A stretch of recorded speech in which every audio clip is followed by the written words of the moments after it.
Nobody noticed Noah Reed that morning as he walked alone into the Nevada desert.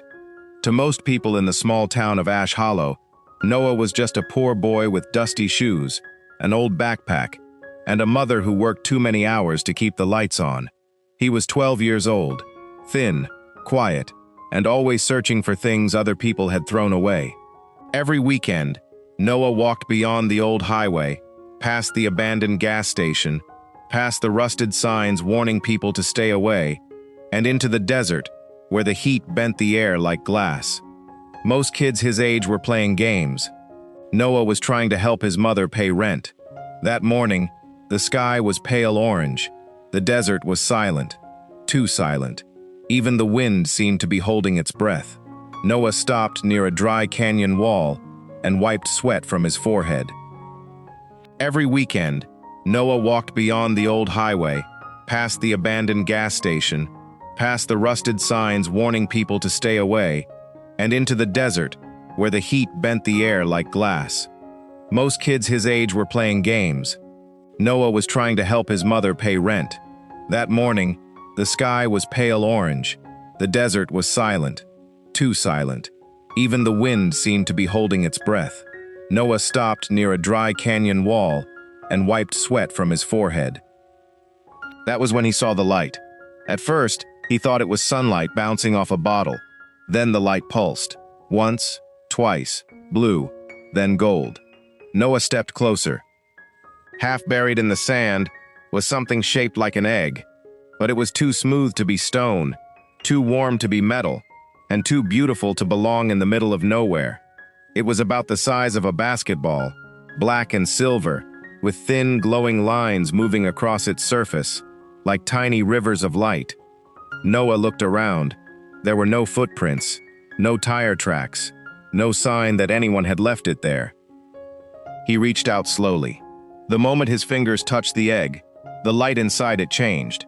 It turned soft blue. Then, a sound came from within, a heartbeat. Noah jumped back.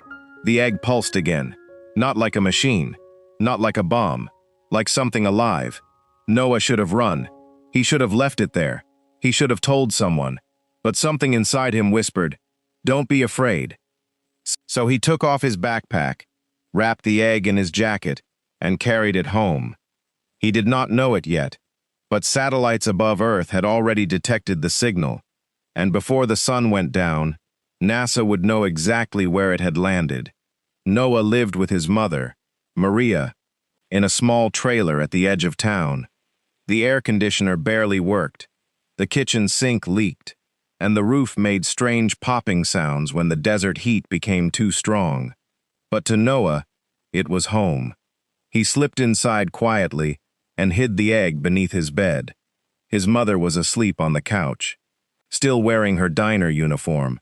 Her hands were cracked from washing dishes. Her face looked tired even when she slept. Noah stood there for a moment, watching her breathe. Then he looked back toward his room. The egg was glowing through the blanket. That night, Noah could not sleep.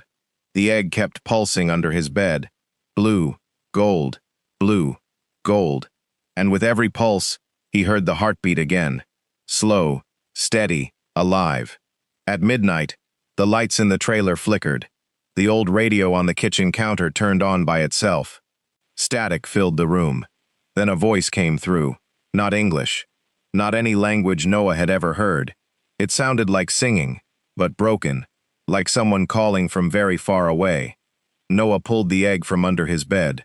The glowing lines on its surface moved faster now. He placed both hands on it. The strange voice stopped. Then, inside Noah's mind, he saw something. A sky with two moons, a city made of crystal towers, a child running through a garden of blue trees, then fire, ships falling, people screaming without sound, and one final image. The egg, launched into space, as an entire world burned behind it. Noah gasped and pulled his hands away. The vision disappeared. He sat on the floor, shaking. Whatever this thing was, it had not come from Earth, and it had not come here by accident. The next morning, black SUVs drove into Ash Hollow. Noah saw them from the school bus. 3 vehicles, no license plates, dark windows. Men in suits stepped out near the sheriff's office. One of them carried a metal case. Another held a device that blinked with blue light. Noah's stomach tightened. They were looking for something. They were looking for the egg. At school, Noah could not focus. The teacher talked about fractions. The other kids whispered and laughed. But Noah kept staring out the window, toward the desert. At lunch, his best friend Caleb sat beside him. "You look like you saw a ghost," Caleb said. Noah did not answer. Caleb lowered his voice. "What happened?" Noah looked around. Then he whispered, "I found something." Caleb leaned closer. "What kind of something?" Noah swallowed. "Something from the sky." Caleb stared at him. Then he laughed once, but stopped when he saw Noah's face. "You're serious?" Noah nodded. Before Caleb could say anything else, the classroom speaker crackled. "Noah Reed, please report to the principal's office." The entire cafeteria went quiet. Noah stood slowly. His hands felt cold. When he reached the office, 2 men in dark suits were waiting, and beside them stood a woman with silver hair, sharp eyes, and a NASA badge clipped to her jacket. Her name was Dr. Helen Ward. She smiled gently, but her eyes were searching him. "Noah," she said, "we need to ask you a few questions." Noah said nothing. Dr. Ward placed a photo on the desk. It showed the desert canyon, the exact place where he had found the egg. "We detected an object in this area yesterday morning," she said. "It may be dangerous." Noah looked at the photo, then at the men behind her. "Dangerous to who?" he asked. Dr. Ward paused. "That depends on who has it." Noah's heart pounded. He lied. "I don't know anything." Dr. Ward studied his face. For a moment, Noah thought she believed him. Then one of the men placed the blinking device on the desk. It turned blue, the same blue as the egg. Dr. Ward's smile faded. "Noah," she said softly, "where is it?" Noah ran. He shoved the office door open and sprinted down the hallway. Teachers shouted. Students turned. The men in suits chased him. Noah crashed through the side door, jumped a fence, and ran across the dry field behind the school. He did not stop until his lungs burned. By the time he reached home, the black SUVs were already outside. His mother stood on the porch, confused and frightened, while 2 agents spoke to her. Noah slipped around the back of the trailer, climbed through his bedroom window, and grabbed the egg from under his bed. It was hot now, too hot. The heartbeat inside it was faster. Noah stuffed it into his backpack. As he turned to leave, Dr. Ward stepped into the doorway. Noah froze. She looked at the backpack, then at him. "I'm not here to hurt you," she said. "Then why are they chasing me?" Dr. Ward took one careful step forward. "Because people are scared of what they don't understand." Noah backed toward the window. "What is it?" Dr. Ward lowered her voice. "We don't know." "That's a lie." Her expression changed. Noah could see it. She did know something. Maybe not everything, but enough. Dr. Ward looked toward the front of the trailer, where the agents were speaking to his mother. Then she whispered, "You need to listen to me." Noah did not move. "That object has been sending a signal for the last 24 hours, she said. It woke something up. Noah felt the egg pulse against his back. "What something?" Dr. Ward's face went pale. "Something buried under the desert." A sudden tremor shook the trailer. The windows rattled. A glass fell from the counter and shattered. Outside, people screamed. Noah pushed past Dr. Ward and ran out. The desert beyond town was glowing, not from the sun, from below. Lines of blue light were spreading through the sand, like veins beneath skin. The agent stopped talking. The sheriff stared toward the horizon. Then the ground opened. Far out in the desert, a massive black structure rose from beneath the sand. It was not a building. It was not a rock. It was a machine, ancient, alien, and sleeping no longer. Dr. Ward whispered, "God help us." The egg in Noah's backpack began to crack. Noah pulled it out with trembling hands. Blue light spilled through the fracture. His mother rushed to him. "Noah, what is that?" He looked at her, terrified. "I don't know." Then the egg opened. A tiny creature unfolded inside the glow. It was not ugly. It was not a monster. It was small, fragile, and covered in soft silver skin. Its eyes were blue and gold, just like the light inside the egg. It looked up at Noah and made a quiet sound. The sound was not a cry. It was a word. Inside Noah's mind, he heard it clearly. Protector. Everyone stepped back. Everyone except Noah. The creature reached one tiny hand toward him. Noah touched it. The moment their fingers met, the world disappeared. He saw the desert thousands of years ago. Not empty, not dead, alive, with strange towers hidden beneath the sand. He saw beings from the stars arriving on Earth, not to conquer, but to hide something. A weapon? No. A prison. The black machine beneath the desert was not theirs. It belonged to something else. Something that devoured worlds from the inside. A thing they called the hollow mind. Long before humans built cities, the hollow mind had crashed into Earth. It buried itself deep below the desert, feeding slowly, waiting for intelligent life to become strong enough, bright enough to consume. The aliens had trapped it, but the prison was failing. The egg was not an egg. It was a living key, and the small creature inside was the last guardian, the only one capable of sealing the hollow mind again. But it could not do it alone. It needed a human bond, a protector. It had chosen Noah. When the vision ended, Noah was on his knees. The alien creature was in his arms. Dr. Ward stared at him. "What did you see?" Noah looked toward the desert. "The machine isn't here to help us." Another tremor hit. This time, the sky darkened. The black structure in the desert opened like a giant eye. A low sound spread across the town. People covered their ears. Car alarms screamed. Birds fell from the sky. The agents shouted into radios. Military helicopters appeared over the mountains. Dr. Ward grabbed Noah's arm. "We have to take it to a secure facility." Noah pulled away. "No, this is bigger than you." "No," Noah said again. "It chose me." One of the agents stepped forward. Dr. Ward raised her hand to stop him. For the first time, her cold expression cracked. She looked afraid, not of Noah, of what she knew was coming. "Noah," she said quietly, "if that thing under the desert fully wakes up, millions of people could die." Noah held the tiny alien closer. "Then help me stop it." Dr. Ward stared at him. Then she made a choice that would end her career. "And maybe save the world." She turned to the agents. "Stand down." They stared at her. "Doctor?" I said stand down. Then she looked at Noah. "There's an old research road leading to the site. If we move now, we might reach it before the military locks the area." Noah looked at his mother. Maria was crying, but she nodded. "You come back to me," she said. Noah hugged her tightly. "I promise." He did not know if that promise was a lie. Minutes later, Noah, Dr. Ward, and the alien creature were racing into the desert in one of the black SUVs.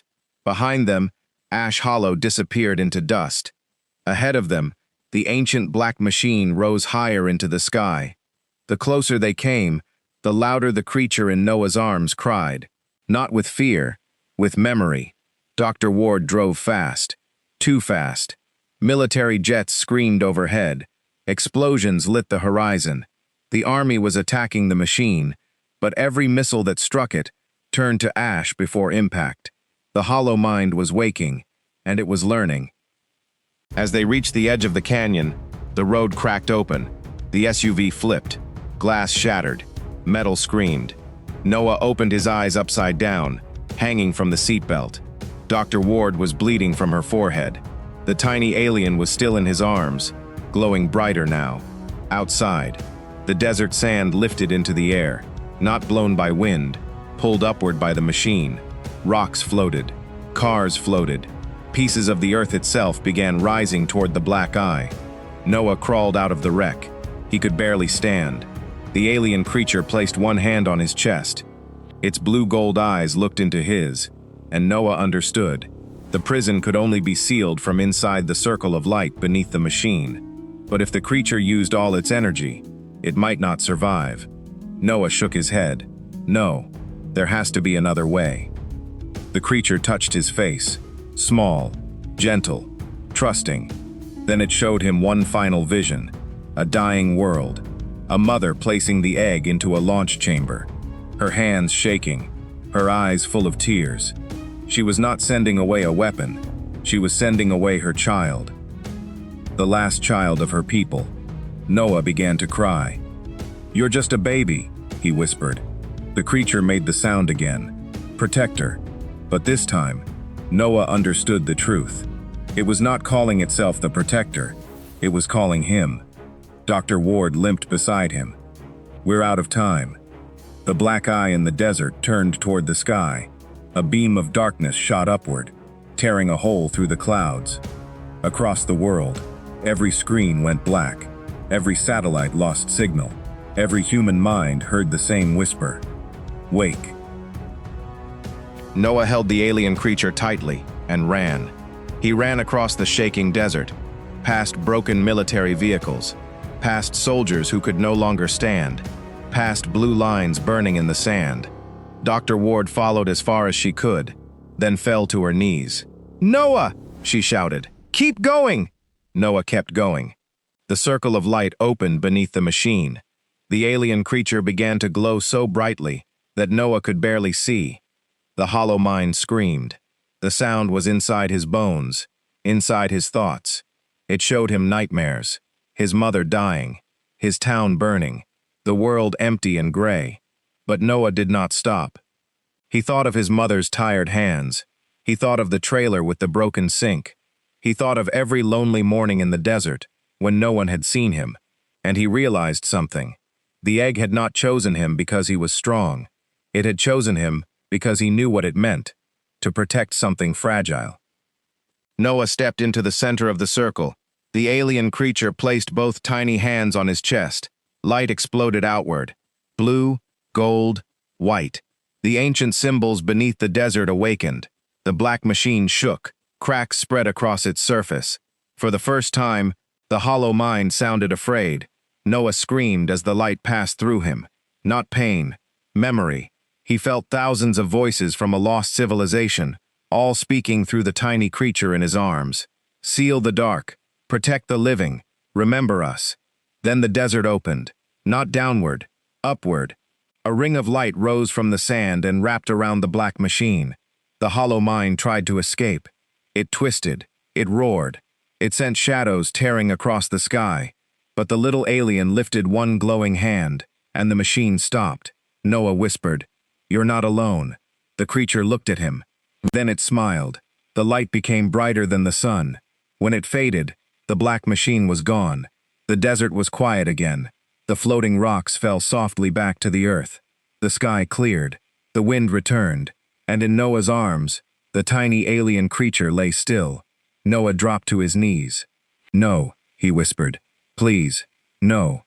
Dr. Ward reached him moments later. She knelt beside him, breathing hard. For a long time, nothing happened. Then the creature's chest pulsed. Once, weakly. Then again. Blue light returned to its eyes. Noah laughed and cried at the same time. He held it close. Dr. Ward looked toward the empty place where the machine had been. Her face was full of wonder.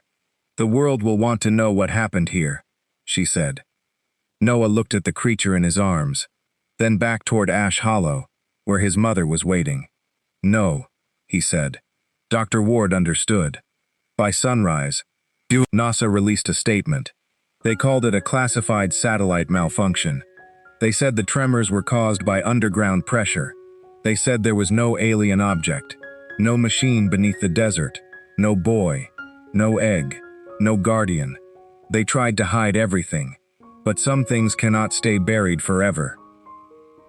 Because in a small trailer at the edge of Ash Hollow, Noah Reed kept a secret under a blanket beside his bed.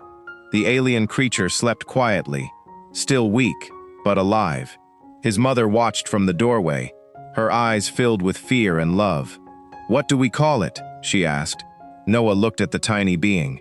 The creature opened its eyes, and the lights in the room flickered softly. Noah smiled. "Luma," he said. Weeks passed. The desert returned to silence. The black SUVs never came back. Dr. Ward disappeared from NASA records. Some said she had resigned. Others said she had been erased. But every month, a plain envelope arrived at Noah's trailer.